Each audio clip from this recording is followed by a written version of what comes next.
Salut à tous, on se retrouve aujourd'hui donc pour un nouvel épisode de Zoom et aujourd'hui donc on va s'intéresser donc au personnage Veromos. Donc c'est un personnage 5 étoiles de base qu'on peut faire en fusion pour ceux qui ne le connaissent pas. Les fusions, je vais vous montrer tout de suite où c'est. Donc c'est dans ce petit bâtiment là.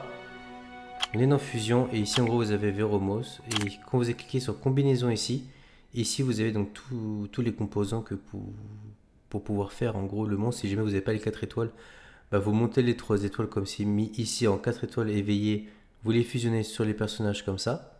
Là celui-là il va falloir le choper par contre. Mais c'est un personnage qui est entièrement free to play. Donc autant en profiter parce qu'il est très très fort. Il va vous servir énorme dans quasiment tout le jeu. Vous pouvez même le jouer plus tard dans des drafts dans de la RTA. Si vous en avez besoin évidemment. Donc alors, c'est un attribut ténèbres, donc avantage élémentaire, comme la lumière. C'est un monstre de base support, mais il a un côté où il peut faire quand même des dégâts. Donc on va voir. Moi je joue c'est la façon qu'il fasse un peu plus que j'ai plus de dégâts possible avec lui. Donc on verra bien. On va voir ça ensemble.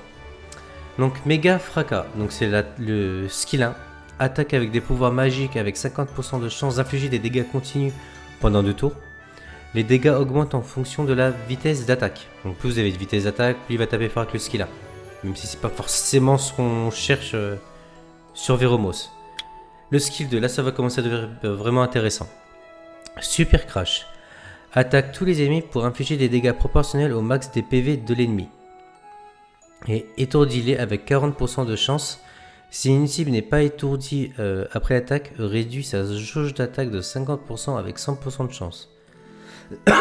Pardon. En gros, ce skill là il fait quand même pas mal de dégâts, surtout sur les boss qui ont beaucoup de PV. Il fait vraiment pas mal de dégâts si vous le jouez là-dessus. Le fait d'étourdir les en AOE, parce que vous avez quand même 40% de chance, mais normalement vous avez 40, 50, 60, vous avez 70% de chance en gros d'étourdir les cibles. C'est pas rien, en plus c'est en AOE. Ça peut vous servir dans les donjons, par exemple, moi j'utilise dans le donjon actuellement en dragon, pardon. Vous pouvez aussi le mettre en géant, je sais qu'il est joué aussi en géant. TOA, tous ces contenus PVE. Il va vous servir quoi qu'il arrive. Rien que ce skill là il est déjà fort. Mais ce qui fait surtout Veromos c'est son passif. Qu'on va voir juste après. Mais ça reste très fort parce que si en gros vous n'arrivez pas à étourdir, bah forcément vous réduisez la jauge d'attaque de 50%. Donc c'est la moitié de tout le monde, donc c'est fort. Ou alors vous les étourdissez et en gros ils jouent pas pendant un tour. Donc vous gagnez un tour pour vous, pour tous vos personnages. Donc c'est juste trop fort. Il fait quand même pas mal de dégâts, on verra ça juste après ensemble. Donc le passif, conversion magique. Yep. Supprime un effet nocif d'incapacité exclu. Sur tous les alliés à chaque tour. Et chacun des alliés récupère 5% des PV pour chaque effet nocif retiré. En supplément, ta jauge d'attaque augmente de 15% à chaque tour après ton attaque pour chaque effet nocif. Effet d'incapacité exclu restant sur les alliés. C'est juste trop fort. Genre ça, il n'y a que lui qui le fait. Ce passif, il est unique dans le jeu. Donc en gros, il supprime un effet nocif. Donc dot, slow, break attack, break def. Et trucs de ce style-là sur tous les alliés. Il en retire un à chaque fois qu'il prend un tour. À chaque fois qu'il va retirer donc un effet nocif. Par exemple, j'ai une connerie sur votre team de 5. Il y en a 4 qui ont des effets nocifs. Et il en retire un sur chacun. Donc ça fait 4 effets nocifs. Et ben, il va régénérer toute la team de 20%. Si il y en a 5, il va régénérer la team de 25% à chaque fois. C'est juste trop fort. Il a un côté soutien rien qu'avec le passif. C'est n'importe quoi. En supplément, ta jauge d'attaque augmente de 15% à chaque tour après ton attaque pour chaque effet nocif. Après chaque... Attends, oula. En supplément, ta jauge d'attaque augmente de 15% à chaque tour après ton attaque pour chaque effet nocif restant sur les alliés. Donc en gros, à chaque fois qu'il va rester des effets nocifs sur, sur ta team, lui en gros il va récupérer à chaque fois 15%. Donc il va récupérer à chaque fois des tours des tours plus vite pour cleanse en fait au max et heal en même temps quoi. C'est juste trop fort. Donc vous combinez ça plus ça, franchement c'est une machine de guerre. Donc moi je joue en 100% au crit et 208 dégâts crit. Pourquoi? Parce que moi je veux qu'il fasse un max de dégâts avec ce skill là. Il faut jouer avec de la précision un minimum. Moi j'ai que 58, le mieux c'est 85. Mais avec les runes que j'ai, parce que vous allez voir comment je joue avec les runes. C'est un peu compliqué pour l'instant avec les runes que j'ai. Elles sont pas trop maxées encore. Donc ça va, en gros ça va. Pour l'instant j'ai un minimum de vitesse. J'ai un petit peu de PV, un peu de def et un peu d'attaque pour essayer d'avoir un maximum de dégâts. Pour moi 58% c'est pas le top, mais pour moi c'est largement suffisant. Parce que la précision pour lui c'est pour en gros caler donc ces étourdissements. Sauf que honnêtement il me les met vraiment régulièrement dans tout contenu PVE. Franchement pour l'instant comme ça moi il me suffit. Évidemment quand je le jouerai pour du contenu guild etc, à ce moment là je mettrai plus de précision pour qu'il étourdit au maximum. Donc voilà, donc là comme vous pouvez le voir moi je joue donc en cette rage, donc avec une rune intangible pour compléter mon set rage et un set lame donc pour compléter et m'aider à avoir les 100% au crit et à avoir les 208 de dégâts crit. Donc maintenant on va aller voir ça. Par exemple là j'ai pas un boss, enfin le boss du 60. Je vais vous montrer, hop oui. On va faire ça vite fait.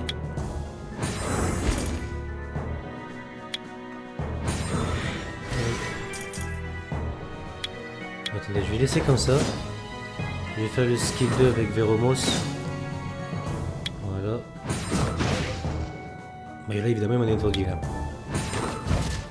Et ça m'arrive régulièrement en gros qu'il m'étourdit 4-5 persos quoi. Honnêtement il est très bien cumulé pour l'instant. Après c'est pareil, ça dépend de votre niveau de jeu, là où vous en êtes dans le jeu, etc. Alors, le slow.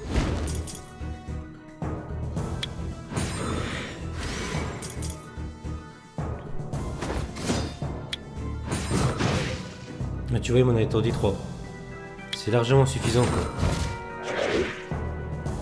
Je parle évidemment pour de la Théo hein. Parce que Théo j'ai une team comme je fais là à peu près. Après ça, je parle au début du jeu, enfin quand vous êtes au début hein. Vous jouez une team comme ça pour avoir un maximum de contrôle etc.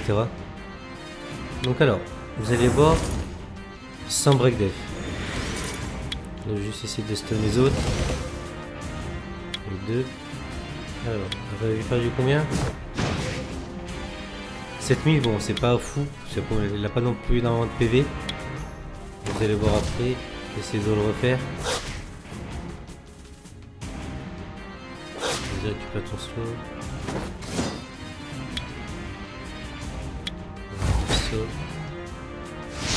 Je vais essayer de le refaire une deuxième fois pour vous montrer vraiment les dégâts.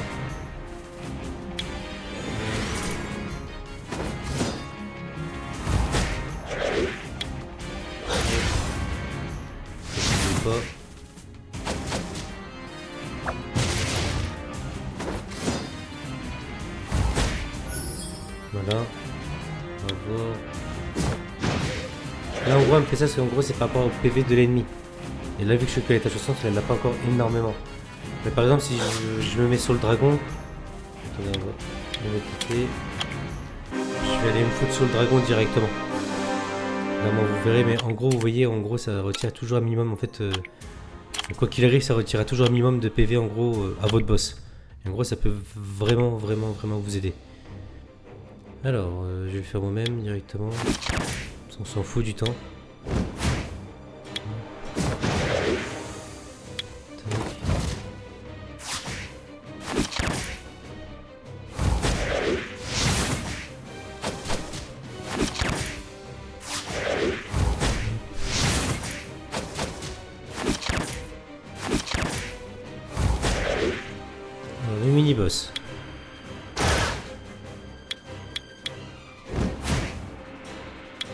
Là, si je me mets en 1... Là, déjà, sur lui, je lui fais déjà du 24 000.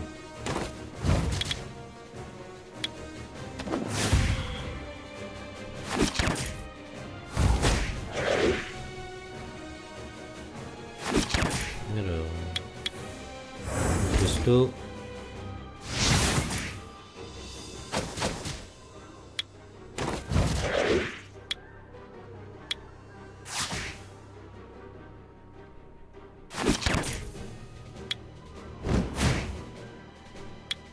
Non, ça, j'ai gardé plutôt pour le bot pour être sûr.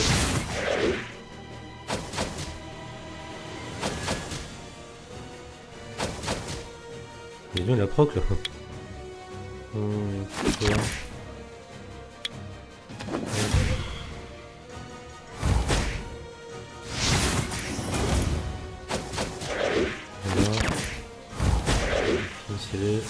Voilà. On est à la phase du dragon, donc là je vais déjà mettre le break def, le slow. Comme ça. Alors, sur le boss, vous voyez, il me lâche quand même du 45 000. Et en gros, au début du jeu, donc, comme je vous ai dit tout à l'heure, vous n'allez pas avoir forcément des personnages qui font énormément mal. Mais en gros, ça peut vous aider pour en gros vous avoir votre ratio de dégâts. En gros, bah, pour juste faire tomber vos boss plus facilement.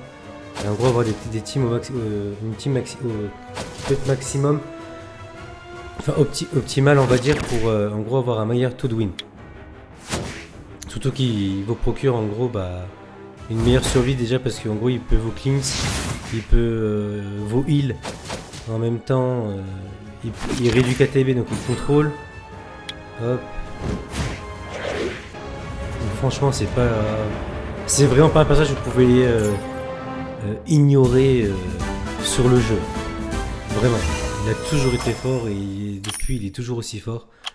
Et il est toujours autant joué parmi les plus grosses parties des joueurs. Donc voilà. Après évidemment vous pouvez le jouer. Regardez si je viens ici par exemple, vous pouvez bien voir les statistiques ici. Il y en a beaucoup qui jouent en violente justement pour qu'ils récupèrent des tours en fait pour cleanse et heal. Donc en violente énergie pour qu'ils puissent tanker un peu plus en ayant plus de PV. Là c'est en focus pour aider si vous n'avez pas des bonnes runes en gros pour vous donner le maximum de précision. Là vous avez 20% d'un coup. Là il y a rapide énergie aussi pour qu'il récupère un tour beaucoup plus vite à chaque fois. Il y a aussi du rage là, vous voyez moi je suis ici en gros. Mais ça veut pas dire qu'en gros c'est mauvais. C'est par rapport à chacun comment il a envie de jouer son personnage. Donc voilà. Vous dites-moi comment vous jouez votre Vero. Moi si vous jouez beaucoup plus tanky que moi, sans crit, juste pour qu'il soit là pour faire le support, etc. N'hésitez pas à me le dire en commentaire. Je vous répondrai. N'hésitez pas à liker la vidéo si ça vous a plu et à vous abonner évidemment à la chaîne si vous voulez pas louper donc les vidéos à suivre qui vont suivre. Sur ce je vous dis à plus tard et bonne journée à vous.